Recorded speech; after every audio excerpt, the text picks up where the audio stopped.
Good afternoon everyone. তোদের demand অনুযায়ী আজকে একটু অঙ্ক দেখাবো। টোটাল সিলেবাসের যে ইম্পর্টেন্ট অঙ্কগুলো আছে তার মধ্যে ফার্স্ট যে টপিকটা আমাদের সেটা হচ্ছে একটা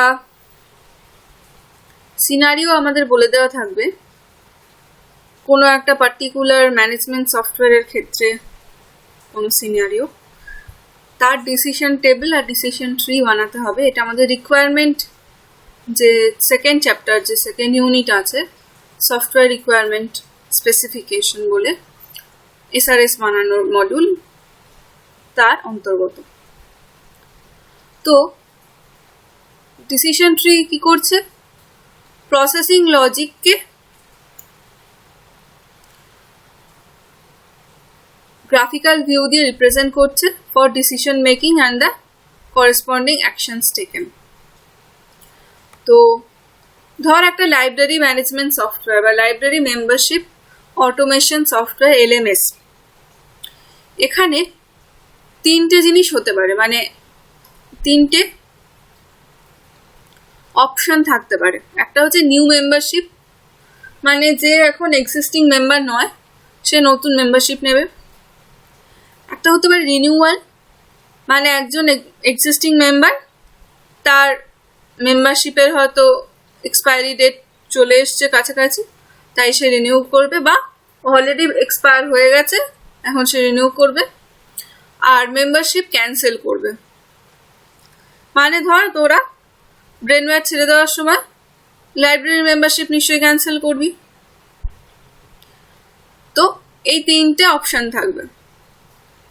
এবার নিউ মেম্বার অপশনের মধ্যে কি কি থাকবে? ডিসিশন কিছু থাকবে, তার কিছু অ্যাকশন থাকবে।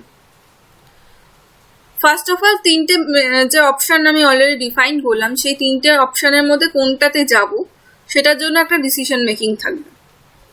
যদি নিউ মেম্বার অপশনটা সিলেক্টেড হয় তাহলে ওই মেম্বারকে, মানে উডবি মেম্বারকে সফটওয়্যার তার কিছু ডিটেল দিতে বলবে, like name, address, phone number. যদি কলেজের লাইব্রেরি হয় তাহলে কলেজের কিছু আইডি, যদি এমনি কোনো লাইব্রেরি পাবলিক লাইব্রেরি হয় তাহলে আধার কার্ড, এরকম কিছু একটা আইডেন্টিটি নাম্বার নেওয়া হয়। তো এই ধরনের কিছু ডিটেল আস্ক করা হলো। আর অ্যাকশন কি নেওয়া হলো? যখনই এই ইনফরমেশনগুলো এন্টার্ড হলো তখন একটা মেম্বারশিপ রেকর্ড তৈরি করা হলো ওই মেম্বারের জন্য, আর কিছু বিল প্রিন্ট করা হলো for annual membership charge plus the security deposit payable.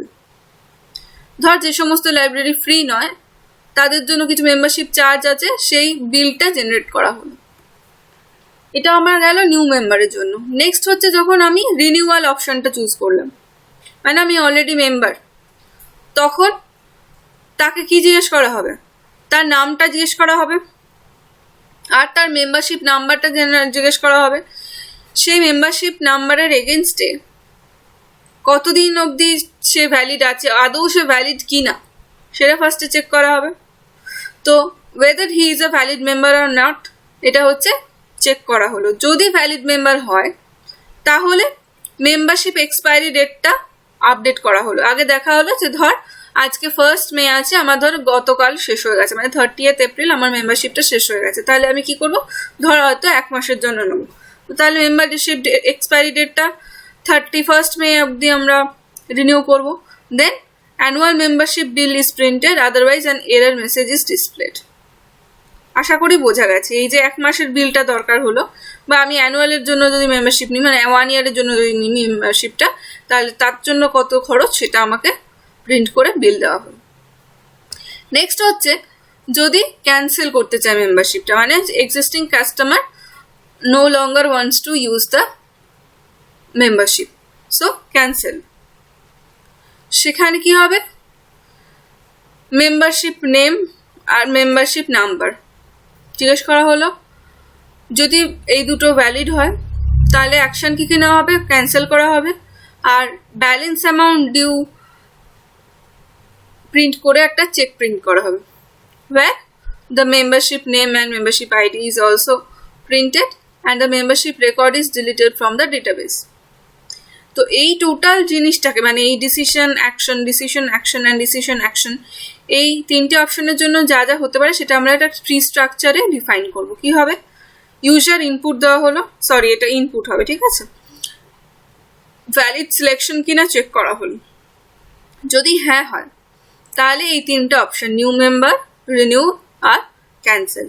আর যদি ভ্যালিড সিলেকশন না হয়, মানে এই তিনটের মধ্যে কিছু নয় যদি, তাহলে ইনভ্যালিড অপশন বলে ডিসপ্লে করা হলো এরার মেসেজ। এবার যদি নিউ মেম্বার হয় তাহলে তার জন্য কি কি অ্যাকশনস হবে এইগুলো হচ্ছে মনে রাখবি। এই পোর্শনটা হচ্ছে কন্ডিশন, মানে ডিসিশন মেকিং। আর সেই কন্ডিশন স্যাটিসফাই করলে যে অ্যাকশনগুলো নেব সেগুলো আমরা এরকম রেক্ট্যাঙ্গুলার বক্সে রিপ্রেজেন্ট করবো। তো অ্যাকশনগুলো কি কি, যেটা আমরা বললাম already, ask for members name, address etcetera, create membership details and print bill for the option of new member. Then for the option of renewal, what should we do? Ask for membership details, update expiry date and print bill. For cancellation, ask for membership details, delete membership record and print check.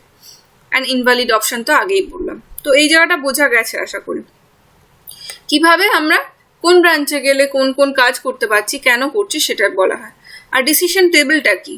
Decision টেবিলে এবার দেখা যাক যে তিনটে first যে আমার option ছিল valid selection হলে, তাহলে সেই তিনটেকে আমি ফার্স্টে লিখে নিচ্ছি এবং তারও আগে লিখছি কি ভ্যালিড সিলেকশনটা ইয়েস অর নো। তো ফার্স্টে আমি ভ্যালিড সিলেকশনটাকে নো করে দিলাম, আর নিউ মেম্বারটাকে কি করব? ডায়াগোনালি ইয়েস করব, বাকিগুলোকে নো করব। করলাম। এবার এই ভ্যালিড সিলেকশন ইয়েস হলে তবেই নিউ মেম্বারে ঢুকছে, ভ্যালিড সিলেকশন ইয়েস হলে তবে রিনিউয়ালে ঢুকছে, ভ্যালিড সিলেকশন ইয়েস হলে রিনিউয়ালে ঢুকছে, সরি ক্যান্সেলেশনে ঢুকছে। সুতরাং এই বাকি তিনটে ইয়েস থাকলো, একটা নো থাকলো। এখানে আবার কি একটা ইয়েস বাকি দুটো নো, এখানে একটা ইয়েস বাকি দুটো নো। কেন এইভাবে সাজাচ্ছি সেটা আমরা এই পোর্শনটায় এলে বুঝতে পারবো। এই পোর্শনটায় আসা যাক। ডিসপ্লে এরার মেসেজ কখন করব? যখন ভ্যালিড সিলেকশনটা নো হবে, তাই তো? মানে যখন আমি এই তিনটের মধ্যে কোনোটাই নিলাম না, তখন একটা এরার মেসেজ শো করবে। এটা আমরা ডিসিশন ট্রিতেই দেখে এলাম। তো তাহলে যে অ্যাকশনটা যে কন্ডিশনের জন্য নেওয়া হচ্ছে পার্টিকুলার, সেখানটায় আমি ক্রস বসাবো। তো এখানে কি ভ্যালিড সিলেকশন নো, সুতরাং এখানে আমি ক্রস বসালাম ডিসপ্লে এরার মেসেজে। নেক্সট আসছে আস্ক মেম্বার্স ডিটেল, মেম্বারশিপ নয় কিন্তু মেম্বার্স ডিটেল মানে কি, নাম, ফোন নাম্বার বা কোনো আইডেন্টিটি কার্ড যদি লাগে সেই জায়গাটা যখন জিজ্ঞেস করা হচ্ছে, সেটা কার ক্ষেত্রে জিজ্ঞেস করবো? শুধুমাত্র নিউ মেম্বারের ক্ষেত্রে? নিশ্চয়ই যে আমার নতুন মেম্বার রয়েছে তাকেই আমি এই ধরনের ফোন নাম্বার আর ইমেল আইডি এইসবগুলো জিজ্ঞেস করবো। যে অলরেডি এক্সিস্টিং, তার তো রেকর্ড আমার কাছে অলরেডি আছে, তো তাকে নিশ্চয়ই আমি নাম ফোন নাম্বার জিজ্ঞেস করবো না, নামটা জিজ্ঞেস করবো বা আইডিটা জিজ্ঞেস করবো, যে তার করেসপন্ডিং রেকর্ডটা ডিলিট করার জন্য বা রিনিউ করানোর জন্য। কিন্তু তাকে নিশ্চয়ই ফোন নাম্বার আর ইমেল আইডি নতুন করে জিজ্ঞেস করবো না, unless it is required to update the contact. So আমরা এখানে মেম্বার্স ডিটেলটা মানে আমরা শুধু নিউ মেম্বার যেখানে ইয়েস আছে সেখানে আমি বসালাম, কারণ বাকিগুলোর জন্য এটা লাগে না। এবার বিল্ড কাস্টমার রেকর্ড কার ক্ষেত্রে করবো? সেটাও নিউ মেম্বারের জন্য। নিশ্চয়ই রিনিউয়াল বা ক্যান্সেলেশনের জন্য আমরা নতুন করে কাস্টমার রেকর্ড তৈরি করছি না, সুতরাং এখানে নিউ মেম্বারে যেখানে ইয়েস আছে সেখানেই ক্রস বসলো। জেনারেট বিল, নিউ মেম্বারে জেনারেট বিল করি তাই এটা, আর রিনিউয়ালেও জেনারেট বিল করছি, মানে 1 বছরের জন্য যদি আবার রিনিউ করে নিই তাহলে সেখানে একটা বিল জেনারেট হয়, সেটা ডিসিশন ট্রিতেও দেখলাম। সুতরাং যেখানে রিনিউয়ালে ইয়েস আছে সেখানেও একটা ক্রস বসালাম। এবার হচ্ছে ask members name and membership number. এই দুটো কি দেখলাম? এই মেম্বারশিপ নাম্বার আর নেমটা কখন জানতে চাইবো? যখন রিনিউ করতে আসবে বা ক্যান্সেল করাতে আসবে, যে অলরেডি এক্সিস্টিং কাস্টমার তার। তো তাহলে সেক্ষেত্রে কি করব? Ask members name and membership নাম্বারটা রিনিউয়ালে যেখানে ইয়েস আছে আর ক্যান্সেলেশনে যেখানে ইয়েস আছে দুটোতে ক্রস করলাম। আর আপডেট এক্সপায়ারি ডেট কার ক্ষেত্রে করবো? শুধু রিনিউয়ালের ক্ষেত্রে করবো, না ক্যান্সেলেশনে না নিউ মেম্বারে। সুতরাং আপডেট এক্সপায়ারি ডেটটা কোথায় ইয়েস হবে? যেখানে রিনিউয়ালটা ইয়েস আছে সেখানে, সুতরাং সেখানে ক্রস বসলো। আর প্রিন্ট চেকের ক্ষেত্রে কি, যখন কেউ কাস্টমার ক্যান্সেল করে দিচ্ছে, মানে মেম্বারশিপ ক্যান্সেল করে দিচ্ছে, তখন আমরা লাস্টে একটা চেক প্রিন্ট করে দিচ্ছিলাম for showing him the amount due. তো এখানে চেক প্রিন্টটা কখন হচ্ছে? ক্যান্সেলেশন যেখানে ইয়েস সেখানে ক্রস বসলো। আর ডিলিট রেকর্ডটা কোথায়? যেখানে ক্যান্সেলেশন ইয়েস সেখানেই বসলো। যে নিশ্চয়ই রিনিউ করবে তার জন্য আমি নিশ্চয়ই ক্রস বসাবো না, বা যে নতুন করবে তার জন্য ডিলিট রেকর্ড করানোর জন্য নিশ্চয়ই ক্রস বসাবো না। সুতরাং এই টেবিলটা এভাবে তৈরি হবে। তো অন্য কোনো এক্সাম্পল দিয়েও করে দেখতে পারিস, অসুবিধা হলে বলিস। নেক্সট আসছি software metric. Software metric, function point, COCOMO, এগুলো হচ্ছে আমার সফটওয়্যারের সাইজ মেজার করার জন্য। না, কোকোমো মডেলটা সাইজ মেজারের জন্য না, সাইজ মেজারের জন্য কেএলওসি আর এফপি মানে ফাংশন পয়েন্ট এই দুটো ইউনিট আছে বলে আমরা জেনেছি। তো কোকোমো হচ্ছে এমন একটা মডেল যেটা সাইজ যদি আমার কাছে নোন থাকে, আমার প্রজেক্টের সাইজ, তাহলে সেখান থেকে এফার্ট অ্যান্ড ডিউরেশন মানে টোটাল কমপ্লিট করতে কতটা টাইম লাগবে প্রজেক্টটা, সেটা আমরা বার করতে পারি। তো এক্ষেত্রে আমরা আগে কোকোমোর অঙ্কটা দেখে নিই, তারপরে সেখান থেকে ফাংশন পয়েন্টে আসবো। ফার্স্টে কোকোমোর জন্য বলি, কোকোমোর ফুল ফর্ম হচ্ছে কনস্ট্রাকটিভ কস্ট মডেল। এই কোকোমো 3 রকমের হতে পারে, একটা বেসিক বা সিম্পল কোকোমো, একটা হয় ইন্টারমিডিয়েট কোকোমো, আর একটা হয় ডিটেলড বা কমপ্লিট বা অ্যাডভান্সড কোকোমো। এবার কোথায় ডিফারেন্স, কখন কোনটা ইউজ করবো সেটা বলে দিচ্ছি। তার আগে বলি প্রজেক্ট 3 রকমের হয়, অর্গানিক, সেমি ডিটাচড আর এমবেডেড। যখন কোনো প্রজেক্ট সবকটা টিম মেম্বার খুব এক্সপেরিয়েন্সড অ্যান্ড খুব ফ্যামিলিয়ার এনভায়রনমেন্টে কাজ হচ্ছে, খুব যখন আন্ডারস্টুড অ্যাপ্লিকেশন মানে অ্যাপ্লিকেশনটার কাজ কি কি সেটা যখন টিম মেম্বাররা খুব ভালো মতন জানে, তাকে ঠিক কি কি কাজ করতে হবে সেই ব্যাপারটা খুব ক্লিয়ার একটা আইডিয়া যখন টিম মেম্বারদের আছে, then that is called the organic model project. Next হচ্ছে সেমি ডিটাচ মডেল প্রজেক্ট, যেখানে প্রজেক্ট মোডটা সেমি ডিটাচ বলা হয় যখন মোটামুটি মাঝামাঝি, মানে এক্সপেরিয়েন্স পিপলও আছে আবার ইনএক্সপেরিয়েন্স স্টাফও আছে, সেটা হচ্ছে সেমি ডিটাচড। আর এমবেডেড কি, এমবেডেডটা হচ্ছে হার্ডওয়্যার আর সফটওয়্যারের খুব স্ট্রং কাপলিং আছে যেখানে, এবং কমপ্লেক্সিটি যখন বেশি, এবং যেখানে লাস্ট মোমেন্টে ঠিক করা হচ্ছে যে ধর আমরা যেটা করি, পরীক্ষা কালকে, আমি আজকে রাতে পড়তে বসলাম, লাস্ট মোমেন্টের যখন প্রজেক্টটা আন্ডারগো করা হয় তখন that is called embedded mode project. এবার এই 3টে মডেল প্রজেক্টের জন্য আমার কিছু কিছু ভ্যালুস চেঞ্জ হবে কোকোমো মডেলে, সেটা আমরা দেখছি। ফার্স্ট বলি, বেসিক কোকোমোর জন্য ফর্মুলা হচ্ছে effort equal to a into KDSI, এটা আমরা ক্লাসে করেছি কেএলওসি বলে, to the power B, beta একটু উপরে হবে, ঠিক আছে, এটা খেয়াল করিস। তো কেডিএসআইটা এখানে বলছে ডেলিভার্ড সোর্স ইনস্ট্রাকশন, মানে এখানে জাস্ট লাইনস অফ কোডে যে আমার প্রজেক্ট সাইজটা সেটা আমরা দেব। তো অর্গানিক মোডে এফার্টের ফর্মুলা হচ্ছে 2.4 ইন্টু কেডিএসআই মানে কেএলওসি টু দি পাওয়ার 1.05, মানে এখানে এ ভ্যালুটা 2.4 আর বি এর ভ্যালুটা 1.05, এই ভ্যালুটা কনস্ট্যান্ট। সেমি ডিটাচডের ক্ষেত্রে কি, এ এর ভ্যালুটা 3, বি এর ভ্যালুটা 1.12, আর এমবেডেডের ক্ষেত্রে এর ভ্যালুটা 3.6 আর এটা 1.2 বি এর ভ্যালুটা।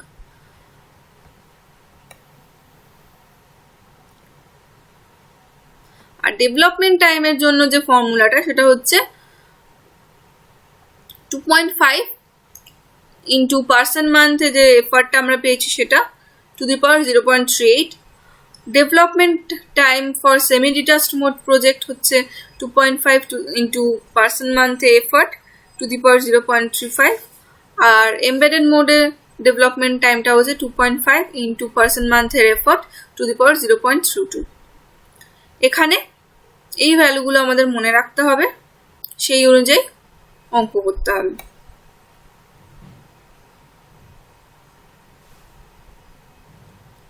এবার একটা এক্সাম্পলে আসি।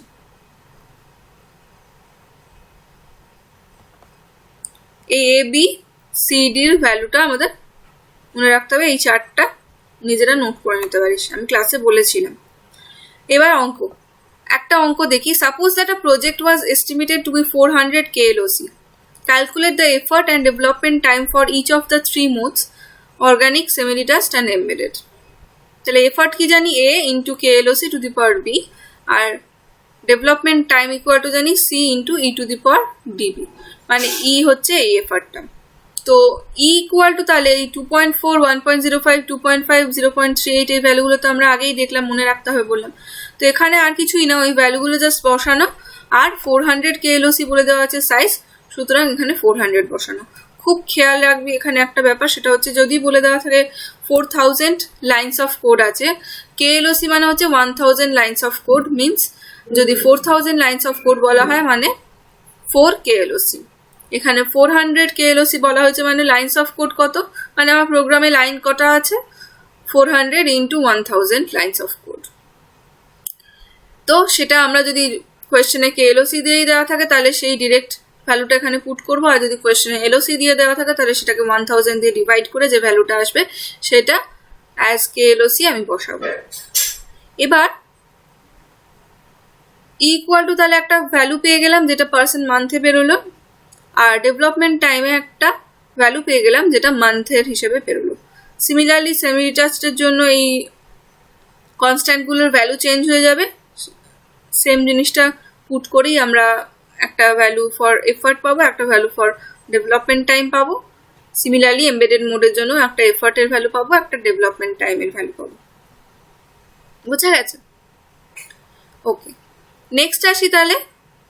আচ্ছা, এখানে বেসিক কোকোমো আছে,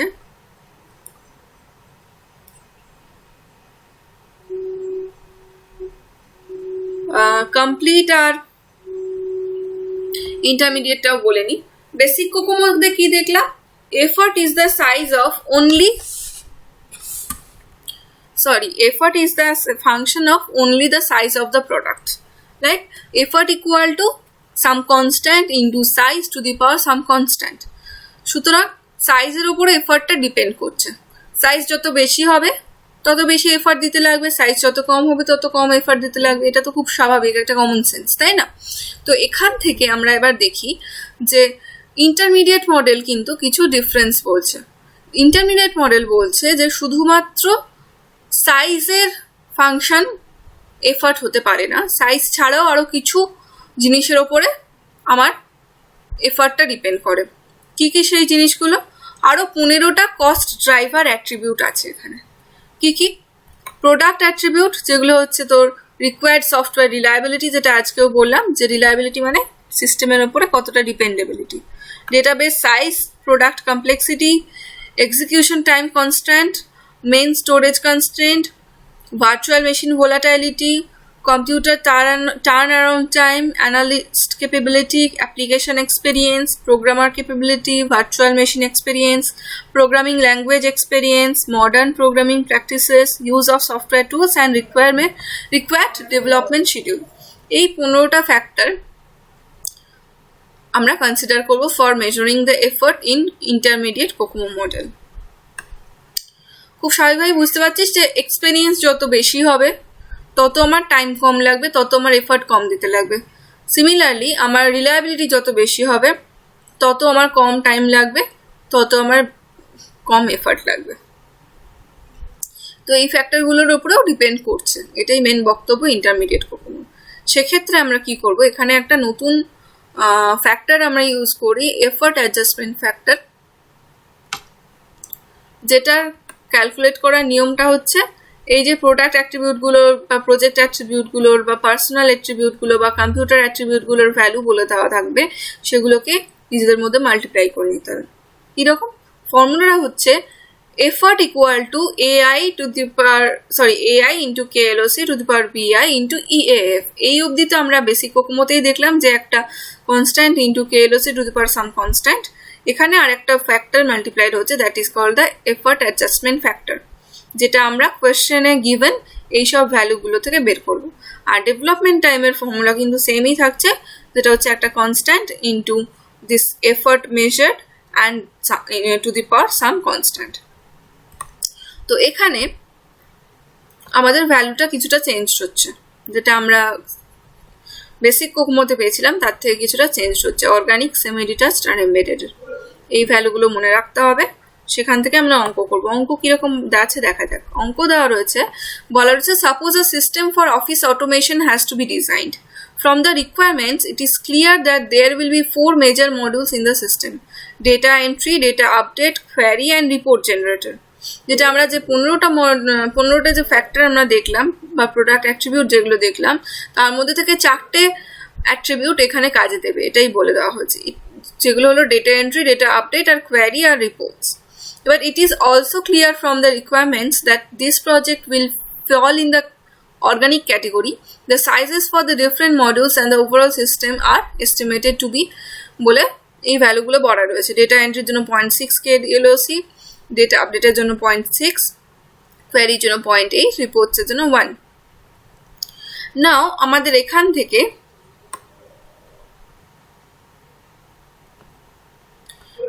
কিছু জিনিস বার করতে হবে, মানে from the requirements the ratings of the different cost driver attributes are assessed. Complexity is high, storage is high, experience is low, programmer capability is low. Assume different cost driver attributes except above 4 are nominal. Determine overall cost and schedule estimates. তো এখানে কি করব, আমার total প্রজেক্টের size কি বলে দিয়েছে, 0.6, 0.6, 0.8 আর 1, এগুলোকে আমরা অ্যাড করে আমরা টোটাল প্রজেক্ট সাইজ পেলাম 3 KDLOC। এবার এই যে ফ্যাক্টরগুলো বলে দিয়েছে, কমপ্লেক্সিটি, স্টোরেজ, এক্সপেরিয়েন্স আর প্রোগ্রামার ক্যাপাবিলিটি, ওই 15টা ফ্যাক্টর মধ্যে এই 4টে ফ্যাক্টর কাজ করবে এবং তাদের ভ্যালুগুলো বলে দিয়েছে 1.15, মানে হাই লো বলে দিয়েছে, সেখান থেকে আমাদেরকে 1.15, 1.06, 1.13, 1.17 এই ভ্যালুগুলো বসিয়ে নিতে হবে অ্যাকর্ডিং টু দিস টেবিল। এই ভ্যালুগুলো বসানোর পরে আমার এফার্ট অ্যাডজাস্টমেন্ট ফ্যাক্টরটা কি বেরোবে, এই যে এই কটা ভ্যালু পেলাম এগুলোকে মাল্টিপ্লাই করলে আমরা এফার্ট অ্যাডজাস্টমেন্ট ফ্যাক্টরটা পাবো ফাইনাল, এবং that is in this case 1.61। Overall cost equal to effort, মানে KLOC to the power some constant into this calculated EAF, যেটা আমরা পুরোটা ক্যালকুলেট করলে পাই 16.33 মান্থ। আর ডিউরেশন কি, some constant into effort to the power some constant, এই ক্যালকুলেটটা করলে আমরা পাই 7.22 মান্থস। এটাকে আমরা রাউন্ড অফ করে দিতে পারি 7 মান্থস। বোঝা গেছে? আচ্ছা, তো আমরা কি পেলাম তাহলে? সেকেন্ড চ্যাপ্টারের কিছু অঙ্ক করলাম, মানে ডিসিশন ট্রি আর ডিসিশন টেবিল।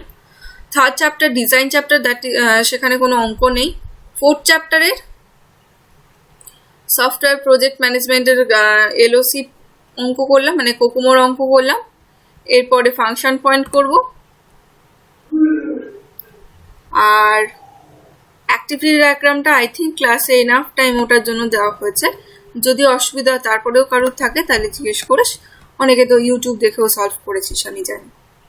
তো ওটা আর আজকের ভিডিওতে বলছি না, আমি ডিরেক্ট চলে যাচ্ছি ফাংশন পয়েন্টে। ফাংশন পয়েন্ট হলে সফটওয়্যার মেনটেনেন্সে যাবে। আচ্ছা, ফাংশন পয়েন্ট ইন্ট্রোডাকশনের আগে কিছু জিনিস বলে নেওয়া দরকার।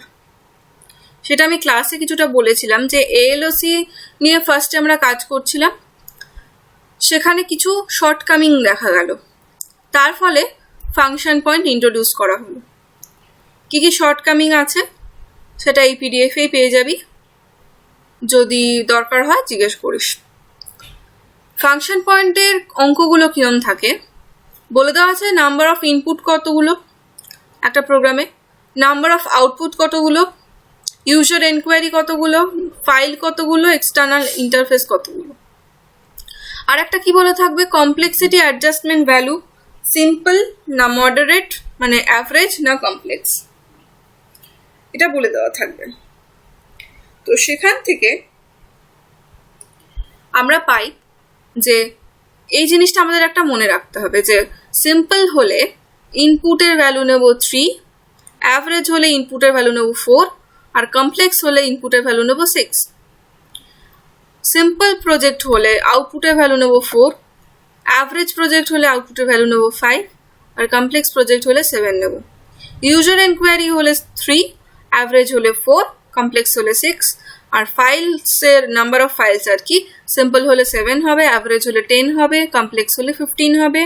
আর এক্সটার্নাল ইন্টারফেস যতই থাকুক না কেন, সেটা আমাদের কোয়েশ্চেন তো দেওয়া আছে, সেটার সাথে আমরা মাল্টিপ্লাই করব কাকে, according to the nature of the project, যেটা মেনশন থাকবে প্রজেক্ট কোয়েশ্চেনে, সিম্পল না অ্যাভারেজ না কমপ্লেক্স। তো সিম্পল হলে 5 মাল্টিপ্লাই করবো, অ্যাভারেজ হলে 7 মাল্টিপ্লাই করবো, কমপ্লেক্স হলে 10 মাল্টিপ্লাই করবো।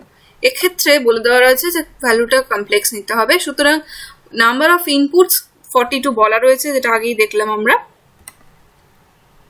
এটা। তো এই 42-র সাথে তাহলে কমপ্লেক্স ভ্যালু কত, 6। সুতরাং 42 ইন্টু 6 করে 252 পেলাম। নাম্বার অফ আউটপুটস বলা আছে 70, সো এই 70-র সাথে কমপ্লেক্স ভ্যালু কত, 7। সুতরাং 70 ইন্টু 7 করে 490 পেলাম। নাম্বার অফ ইউজার এনকোয়ারিজ বলা আছে 22, আর কমপ্লেক্স ভ্যালু কত, 6। সুতরাং 6 ইন্টু 22 করে 132 পেলাম। আর ফাইলসের জন্য নাম্বার অফ ফাইলস 9 বলে দেওয়া আছে, সুতরাং 9 ইন্টু 15 করে 135 পেলাম। আর এক্সটার্নাল ইন্টারফেস 3 আছে কাউন্ট, সুতরাং তার সাথে কমপ্লেক্সের ভ্যালুকে ইন্টু করে 30 পেলাম। তো আমার এফপি কাউন্ট হচ্ছে আমার এই টোটালটা 252 প্লাস 490 প্লাস 132 প্লাস 135 প্লাস 30। এটাকে বলা হচ্ছে unadjusted function count, that is in this case 1093। এবার আমরা ফাইনাল এফপিটা ক্যালকুলেট করার জন্য ইউএফপি ইন্টু ভিএএফ, ভিএএফটা হচ্ছে ভ্যালু অ্যাডজাস্টমেন্ট ফ্যাক্টর। এটা অন্য একটা টার্মে আমরা ক্লাসে করেছিলাম, ব্যাপারটা একই। তো ভ্যালু অ্যাডজাস্টমেন্ট ফ্যাক্টরের ব্যাপারটা হচ্ছে যে আমার যেমন ইন্টারমিডিয়েট প্রজেক্টের ক্ষেত্রে, ইন্টারমিডিয়েট কোকোমোর ক্ষেত্রে যেটা দেখলাম যে কিছু ভ্যালু মানে কিছু ফ্যাক্টর আমরা কনসিডার করি অ্যাপার্ট ফ্রম দ্য সাইজ।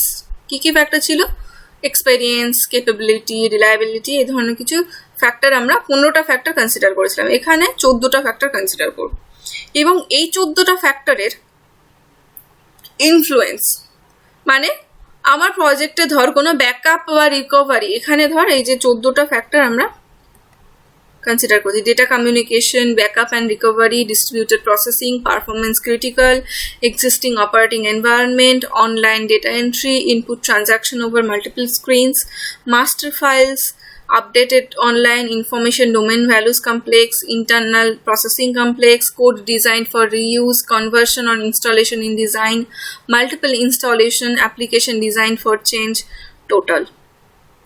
টোটালটা আমাদের 14টার মধ্যে নয়, অবশ্যই সবকটাকে প্লাস করে আমরা টোটালটা পাই।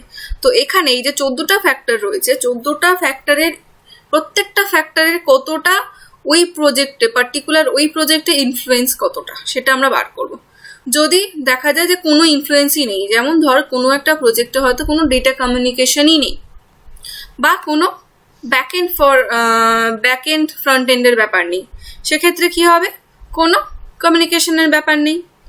বা ধর কোনো ডিস্ট্রিবিউটেড প্রসেসিং নেই, মানে কোনো সেন্ট্রালাইজড সিস্টেমে কাজ করছি, তাহলে ডিস্ট্রিবিউটেড প্রসেসিংয়ের ইনফ্লুয়েন্স কত হবে, 0, মানে নো ইনফ্লুয়েন্স।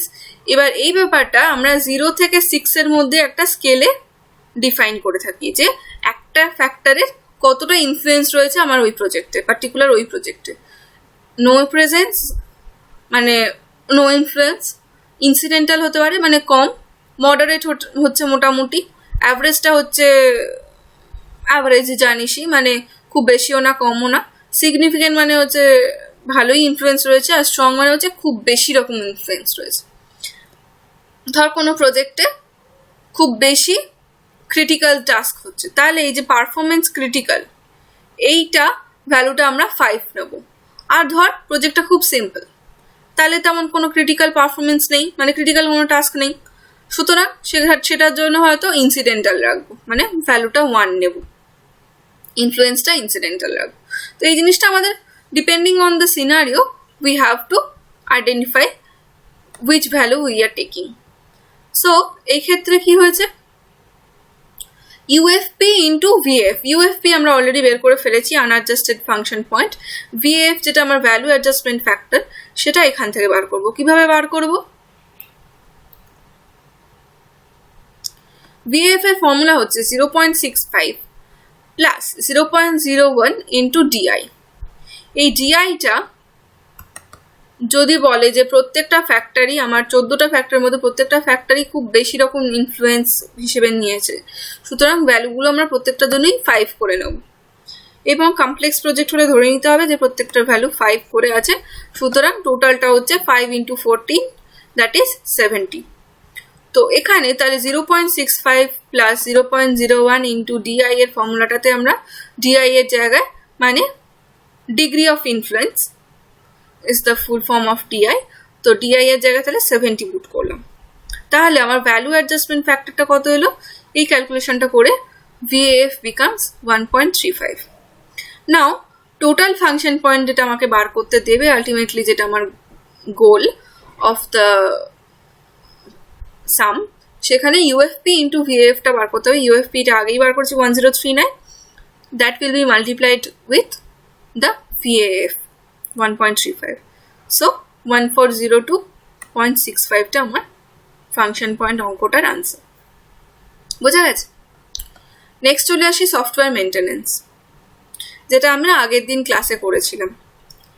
কিছু না, আমরা সফটওয়্যারটা ফার্স্টে কী কী ফিজিবিলিটি আছে কিনা সেটা চেক করলাম, তারপরে কী কী রিকোয়ারমেন্ট আছে in terms of both functional requirement and non functional requirement measure করলাম, দেন ডিজাইন করলাম, মানে পিক্টোরিয়াল রিপ্রেজেন্টেশন দিয়ে টোটাল জিনিসটাকে দেখালাম, তারপরে কোড করলাম বা ইমপ্লিমেন্টেশন পার্টটা আসল, দেন সেটাকে টেস্ট করলাম বিভিন্নভাবে, করার পরে টেস্টিং মানে কি ডিজায়ার্ড আউটপুটটা আসছে কিনা চেক করা, সেটা হয়ে গেলে তারপরে আসছি delivery to the customer and then maintenance.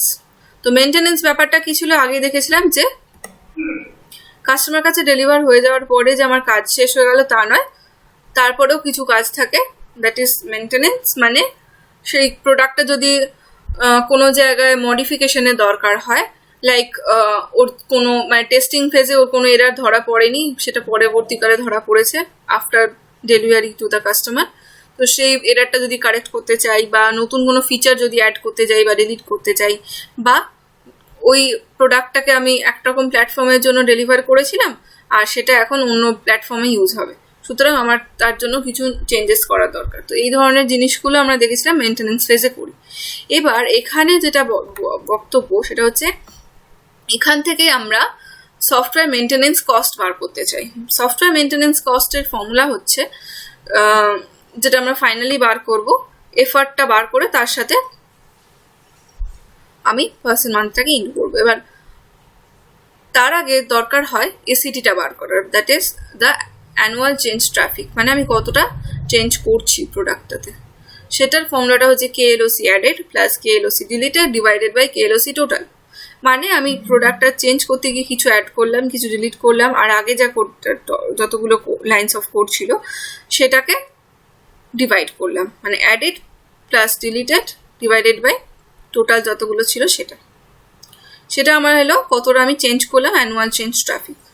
Next আসে মেনটেনেন্স এফার্ট, মানে এই মেনটেনটা করতে গিয়ে আমার এফার্টটা কতটা দরকার হলো, সেটার জন্য লাগে এসিটি, যেটা আমি যতটা চেঞ্জ করেছি সেটা, into software development effort in percent month. মানে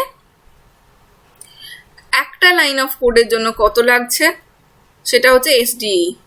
একটা লাইন অফ কোডের জন্য যদি 5% মান্থ লাগে, তাহলে 500 লাইন অফ কোডের জন্য কত লাগবে, 500 × 5। তো সেটাই আমরা টোটাল অ্যানুয়াল মেনটেনেন্স এফার্ট, মানে 1 ইয়ারে কতটা এফার্ট দিতে হচ্ছে মেনটেনেন্সের পারপাসে, সেটা হচ্ছে AME, that is ACT × SDE। SDE হচ্ছে software development effort in percent months. এবার দেখি একটা এক্সাম্পল, যেখানে বলে দিয়েছে যে 400% মান্থ অফ ডেভেলপমেন্ট এফার্ট একটা সফটওয়্যার প্রজেক্টে লাগে, আর মেনটেনেন্সের সময় একটা ইয়ারে টোটাল যা কোড আছে তার 25% মডিফাইড হয়। সুতরাং অ্যানুয়াল মেনটেনেন্স এফার্টটা এখানে কত, 0.25 × 400, বিকজ যেটা আমরা আগেই বলছিলাম ACT × SDE, এখানে ACTটা কি 25% অফ দ্য কোড, তাহলে মানে ACTটা কি চেঞ্জ ট্রাফিক, এখানে বলে দিয়েছে মডিফিকেশন কতটা হয়েছে 25%, তাহলে 25/100 মিনস 0.25, আর 400% মান্থ আমার এফার্ট লাগছে একটার জন্য, তাহলে 0.25 × 400 করলে 100 পাই। এবার এই 100টা হলো আমার অ্যানুয়াল মেনটেন্যান্স এফার্ট, মানে মেনটেন করতে গেলে 1 বছরে কতটা এফার্ট দিতে হচ্ছে সেটা। এবার আমরা কোকোমোতে যেমন দেখেছিলাম যে বেসিক কোকোমোতে শুধুমাত্র আমরা কনসিডার করেছিলাম সফটওয়্যারের সাইজটা, এই সাইজের ওপর ডিপেন্ড করে আমরা এফার্টটা বার করতাম, সাইজ বেশি হলে এফার্ট বেশি, সাইজ কম হলে এফার্ট কম। কিন্তু ইন্টারমিডিয়েট কোকোমোতে গিয়ে সেটাই কি দেখলাম, সাইজের সাথে আরো 15টা ফ্যাক্টর যোগ হলো। ঠিক তেমনি এখানেও এই এএমইর সাথে, মানে এএমই যখন ক্যালকুলেট করছি, এসিটি আর এসডি তো আগেই করলাম, মানে ডেভেলপমেন্ট এফার্ট আর চেঞ্জ ট্রাফিককে তো ইন্টু করে এএমই আগেই বার করেছিলাম, এর সাথে আর একটা ওই এফার্ট অ্যাডজাস্টমেন্ট ফ্যাক্টর যেমন ইন্টারমিডিয়েট কোকোমোতে করেছিলাম, ঠিক তেমনি এখানেও ইন্টু করবো, করে ফাইনালি এএমইটা বেরোবে। এটাও এখানে বেসিক আর ইন্টারমিডিয়েটের গল্প। তো মেনটেনেন্স কস্ট তাহলে কি হলো, এই যে ফাইনালি এসিটিটা বেরোলো, আর এসিটির সাথে ডেভেলপমেন্ট কস্ট যেটা সেটা। একটা এক্সাম্পল দেখা যাবে, যেখানে বলেছে অ্যানুয়াল চেঞ্জ ট্রাফিক বলেছে 15% পার ইয়ার, মানে 0.15 আমরা বলতে পারি, মানে 15/100। এবার কি বলেছে, development effort is 600% month. Compute an estimate for annual maintenance effort. If lifetime of the project is 10 years, what is the total effort of the project? Now, effort হচ্ছে 600 PM আর ACT বলে দিয়েছে 0.15, তাহলে 0.15 into 600 করে আমরা পেয়ে যাই annual maintenance effort, যেটা হচ্ছে 90 PM, মানে পার্সেন্ট মান্থ। এবার এই 90 PM এর সাথে আমি 10 বছর যদি ধরে চলে বলেছে, মানে 10 বছর ধরে আমি একটা প্রোডাক্টকে মেনটেন করে যাব, মানে তার লাইফ টাইম 10 বছর। সুতরাং কি করব, তাহলে 1 বছরে যদি 90 PM লাগে, মানে অ্যানুয়াল মেনটেনেন্স এফার্ট মানে কি 1 বছরের মেনটেনেন্স এফার্ট 90% মান্থ, তাহলে 10 বছরে কত, 10 into 90 করে 900% মান্থ পাবো। এবং টোটাল এফার্ট তাহলে কত হলো, এই যে 600 PM বলে দিয়েছে maintenance effort, sorry development effort, এই ডেভেলপমেন্ট এফার্টের সাথে আমি মেনটেনেন্স এফার্টটাকে প্লাস করবো, করলে আমার টোটাল এফার্টটা বেরোবে, মানে ডেভেলপ করতে যত টাইম লেগেছে প্লাস 10 বছর ধরে মেনটেন করতে যত টাইম লেগেছে, সেটাই আমার হবে টোটাল এফার্ট। তাহলে তো এটাই একটা ব্যাপার। ওকে, আর একটা এক্সাম্পল দেখি, যেখানে বলে দিয়েছে 10% কোড উইল বি মডিফাইড পার ইয়ার, মানে অ্যানুয়াল চেঞ্জ ট্রাফিক কত 0.1, মানে 10/100 করলে 0.1 আসে। আর ডেভেলপমেন্ট এফার্ট আগের টাইম মতন বলে দিয়েছে, আগেরটাই বলেছিল 600 PM, এখানে 500 PM। আর কি বলেছে, যেটা আমরা মানে আগে এই অঙ্কটা করলাম এখনো অবধি বেসিক কোকোমো অনুযায়ী, মানে এখানে শুধুমাত্র এসিটি ইন্টু এসডিই করতে লাগলো, এর সাথে কোনো এফার্ট অ্যাডজাস্টমেন্ট ফ্যাক্টর ইন্টু হয়নি। কিন্তু এই অঙ্কটাতে কি হয়েছে, এখানে কিছুটা ভ্যালু বলে দেওয়া আছে, required software reliability high, database size high, analyst capability high, application experience very high, আর প্রোগ্রামিং ল্যাঙ্গুয়েজ হাই। তো এখানে এই ভ্যালুগুলো আমরা আগেরটায় কীরকমভাবে পুট করলাম, অলরেডি দেখেছি যে হাইয়ের জন্য কিছু একটা ভ্যালু রয়েছে, ডেটাবেসের হাইয়ের জন্য কিছু ভ্যালু রয়েছে, অ্যানালিস্ট ক্যাপাবিলিটি হাইয়ের জন্য কিছু ভ্যালু রয়েছে। এই ভ্যালুগুলো আমরা ওই আগের টেবিল থেকে পেয়ে যাবো, যেটা আমাদের মনে রাখতে হবে, যেটা কোয়েশ্চেনে দেওয়া নেই এক্ষেত্রে। তো কোয়েশ্চেনে যদি না দেওয়া থাকে তাহলে reliability 1.15, application capability 0.86, application experience 0.82, আর একটা এক্সপিরিয়েন্স 0.95, আর ডেটা হচ্ছে 1.08। এই application experience, analyst capability, programming language experience, এইগুলো এই 5টা ফ্যাক্টর আমরা ভ্যালুগুলো বার করলাম। ভ্যালুগুলো বার করার পরে এফার্ট অ্যাডজাস্টমেন্ট ফ্যাক্টর আগের মতনই ইন্টু করলাম, করে একটা 0.832 এলো। এবার অ্যানুয়াল মেনটেন্যান্স এফার্ট বার করার জন্য এসিটি ইন্টু এসডিই ইন্টু ইএএফ করলে আমার ফাইনালি 1 বছরে কতটা এফার্ট দিতে লাগছে মেনটেন করার জন্য সেটা পেলাম। তাহলে আরেকটা অঙ্ক এই ধরনেরই, কিছুই না, এখানে বলে আগের দুটো এক্সাম্পলে কি পেলাম বলে দেওয়া আছে যে কতটা চেঞ্জ হয়েছে, এখানে কতটা চেঞ্জ বলে দেওয়া নেই, মানে কতটা মডিফিকেশন দরকার এসিটিটা বলে দেয়নি। কি বলে দিয়েছে, ডেভেলপমেন্ট কস্ট বলে দিয়েছে, টোটাল সাইজ বলে দিয়েছে, আফটার কারেকশন বলছে 55 KLOC উইল বি অ্যাডেড, মানে KLOC অ্যাডেড ইজ, এই যে আমরা একটা ফর্মুলা দেখলাম না এসিটি বার করা, তো সেখানে 55 হবে, তার মানে KLOC অ্যাডেড। আর কি বলছে 15 KLOC ডিলিটেড, তার মানে KLOC ডিলিটেড হবে 15, আর টোটাল বলে দিয়েছে 125। তাহলে এখান থেকে অ্যানুয়াল চেঞ্জ ট্রাফিক আমরা পেয়ে গেলাম 125, মানে 55 plus 15 divided by 125, that is 0.56 annual change traffic. Now software maintenance cost কত হয়ে গেল, তাহলে এসিটি ইন্টু ডেভেলপমেন্ট কস্ট মানে 0.56 ইন্টু 50,000 যেটা আমরা কোয়েশ্চেনে পেয়ে গেছি, এই যে 50,000 বলে দিয়েছে, এটাকে ইন্টু করলে তাহলে আমরা সফটওয়্যারের টোটাল মেনটেন্যান্স কস্টটা পাবো, দ্যাট ইজ এই ক্ষেত্রে 28,000। বোঝা গেছে?